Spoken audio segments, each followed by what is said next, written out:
viewers, this is Frank Perrin from Al-Asad, House of the Lion. And today I'm joining you for something a tad bit different than we normally do. But it was something that I had to do before we get back on track for our strictly historical stuff. But it's something I wanted to show everybody. It's something I just picked up, kind of relevant to what we do, probably relevant to a lot of our viewers, right? People who watch sword channels, people who watch arms and armor channels. They come from all different backgrounds, whether you're HEMA or whether you are boo-hurt, right? Maybe you're a stage combat person learning more. We're missing something. Some people do LARP. And if you don't know what that is, that's live action roleplay. And some of a live action roleplay is strictly based in history. Others are based in like fantasy worlds. So LARP, if you've never attended it or been involved in a LARP, it's not what a lot of people think it is.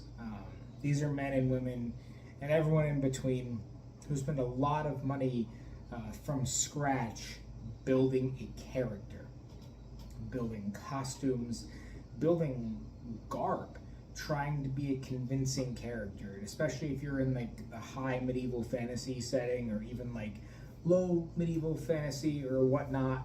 An important aspect of that is your weapon, and sometimes it's very difficult to find weapons that go beyond the scope of like your typical Western European look. Now, I don't play in LARPs. I will cast or NPC, where I will usually be brought in to play a character that people who pay to roleplay will fight. Think like a video game. I'll get brought in to be a generic bandit or a bad guy boss or a townsperson or something like that. But occasionally I am allowed to bring my own character in as an NPC, as like a companion, a special boss, or maybe even like a character who's essential to a quest and the players have to work with them. I am obviously going to bring my own flair of my love for the Middle East to that setting when I can, and I've done it in a few different LARPs. But one of the bigger problems I've noticed is that it's really difficult to find a sword that reflects what people imagine when they think the Middle East, or you're playing an Asian-inspired persona, right? Or maybe more of a nomad. You want something that has a nice looking curve to it, something that reflects the image of the region you're portraying. Well, occasionally you can get these slightly curved swords. They're more like falchions, they just call them sabers, and that's what we've had to work with for a very, very long time. Until Epic Armory finally put out this. Their long LARP saber. And I gotta tell you, this thing is awesome. If you are trying to portray a Middle Eastern character, a nomad type character, hell, even a pirate of some sort, but you want a more realistic looking saber, this one does the job. It's really awesome. I'm gonna show you the original up on the screen just right now. And as you can see, the original came with a more complete, more D-ring style guard. I chopped that off and I modified it because I thought it diminished hand movement, and I'm not afraid of getting hit in the hand as an NPC. I wear gauntlets, I wear gloves, it's not a big deal. I chopped that off, and now it has more of like a Polish saber kind of look to it.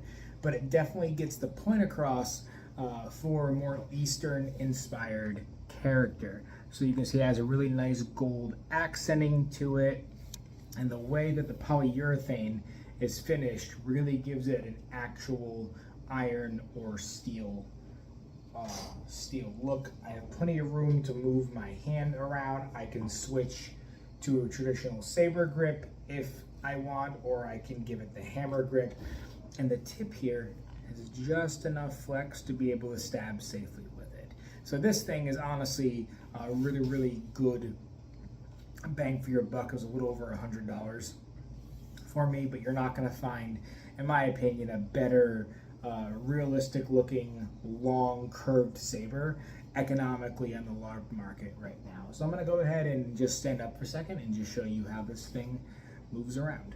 So I don't have a LARP shield on me, but I do have my small Separ, and this saber flows very, very nicely and follows the draw cuts very nicely that you would come to know and love from shamshirs or other Middle Eastern style swords. Obviously LARP fighting is usually lightest touch, so if you're trying to go lightest touch even, it still handles well enough to be able to light touch draw cuts through perfectly fine. You know, I can modify from fighting a little bit more realistically with this if I want to, or if I'm not using a shield, I can adapt to more traditional saber stance, and I'm able to actually do lightest touch draws through as well. Again, you could hook around, do your draw cuts, nice hanging parries either side, and gives you some good reach. If anyone here does any LARP fighting, you'll know that they love their reach. So yeah, very, very well constructed sword. I highly recommend it if you're into LARP, and even if you're not, right? Let's say you're in a place in the country or in the world where, like, you know, steel swords, steel trainers aren't allowed, right? This is a great alternative. It doesn't really hit the weight necessary, but it definitely gets the handling down very, very well.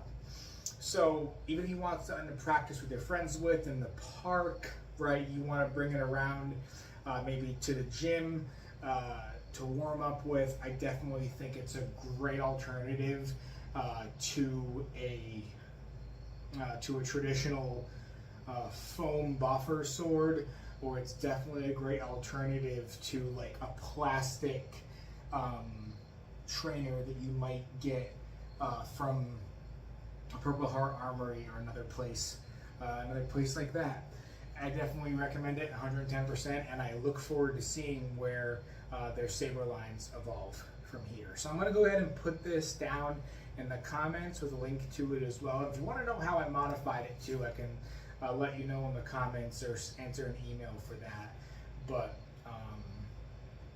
hope if you are a LARPer or interested in LARP, this gave you a clue to what's coming out in the market, and maybe put you with a new training tool that you might enjoy for the future. So this has been Frank Perrin for Al-Asad, House of the Lion. Please like, share, and subscribe if you are not already, and we will see you next time on the channel.